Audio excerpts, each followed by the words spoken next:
रोक कहाँ है भाई। इसमें तो जनतंत्र है, जमहूरियत है, चुनाव लड़ने का सबको स्वतंत्रता है और अगर वो लड़ना चाहें तो लड़ें। इसमें कहाँ कोई दो मत है। इसलिए कि दोनों सीट प्राप्त हो जाए और वैसी परिस्थिति में अगर कोई दूसरा सोचते हैं कौन पार्टी से आते हैं, ये तो अब नेताओं पर निर्भर करता है कि कौन किसको लोग देता है सीट। नमस्कार, आप देख रहे हैं न्यूज फॉर नेशन। मैं आपके साथ तबजीत सिंह। बिहार में 4 सीटों पर उपचुनाव होना है। ऐसे में चुनावी रणनीतिकार प्रशांत किशोर ने साफ तौर पे कहा है कि अगर 2 अक्टूबर के बाद चुनाव होता है तो हमारी भी पार्टी है वो चुनाव लड़ेगी इमामगंज और बेलागंज से। इसी को लेकर जब सवाल किया गया केंद्रीय मंत्री जीतन राम मांझी से तो उन्होंने बड़ा बयान देते हुए नजर आ रहे हैं। पहले क्या कुछ कर रहे हैं जीतन राम मांझी, पहले सुनिए। हम जरूर कहेंगे कि उसकी जांच होनी चाहिए, कहाँ लीकेज हुआ है, कहाँ कमी हुई है जिसके चलते पुल टूट रहे हैं। एक पुल नहीं, सीरीज ऑफ दी पुल टूट रहे हैं। तो ये जरूर लगता है कहीं ना कहीं बनावट में कमजोरी होगी। इसका जांच होना चाहिए और जो इसके लिए जवाबदेह हैं उसको दंडित करना चाहिए। और फिर इसमें हम एक बार और बोले हैं कि ये क्या है कि इसी साल सारे पुल टूट रहे हैं, पहले पुल क्यों नहीं टूटे थे। तो कहीं न कहीं ऐसा लगता है कहीं कोई राजनीतिक षड्यंत्र तो नहीं है जिसके चलते सरकार को बदनाम करने के लिए इस प्रकार की बातें हो रही है। पर क्या कहेंगे, ममता बनर्जी खुद सड़कों पर उतर के प्रदर्शन कर रही है, क्या आपका रिएक्शन रहेगा इस मामले में? रिएक्शन मेरा यही है, एक जुमला है हम लोग यहाँ की, चोर मचावे शोर। ममता दीदी जो सड़क पर उतर रही है किसके खिलाफ उतर रही है?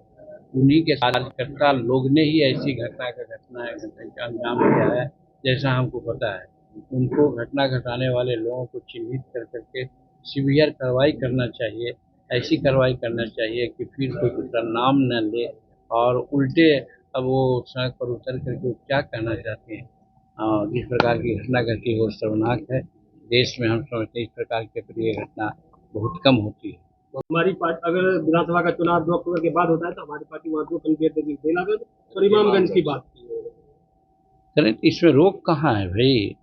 इसमें तो जनतंत्र है, जमहूरियत है, चुनाव लड़ने का सबको स्वतंत्रता है और अगर वो लड़ना चाहें तो लड़ें। इसमें कहाँ कोई दो मत है। लेकिन गया जिला का दोनों कंस्टिट्यूंसी है, इमामगंज मेरी कंस्टिट्यूंसी है, हमारे पार्टी के लोग वहाँ से हटे हैं, मतलब कि हमने वहाँ से त्याग पत्र दिया है। बेला में राजद के लोग त्याग दिए हैं। रही बात कि हम लोग भी तैयारी कर रहे हैं चुनाव लड़ने का कि जहाँ एनडीए के दोनों सीट प्राप्त हो जाए और वैसी परिस्थिति में अगर कोई दूसरा सोचते हैं कौन पार्टी से आते हैं, ये तो अब नेताओं पर निर्भर करता है कि कौन किसको लोग देता है सीट। और जिसको जो सीट देगा, अगर एनडीए से लड़ेंगे तो भी हम देखेंगे कि क्यों मिला उनको सीट और क्यों लड़ने जा रहे हैं। और अगर दूसरे पार्टी से लड़ेंगे तो हम लोग को जरूर विरोध करेंगे। हम लोग चाहेंगे कि एनडीए का सीट इमामगंज रहा है और महागठबंधन का सीट बेला रहा है।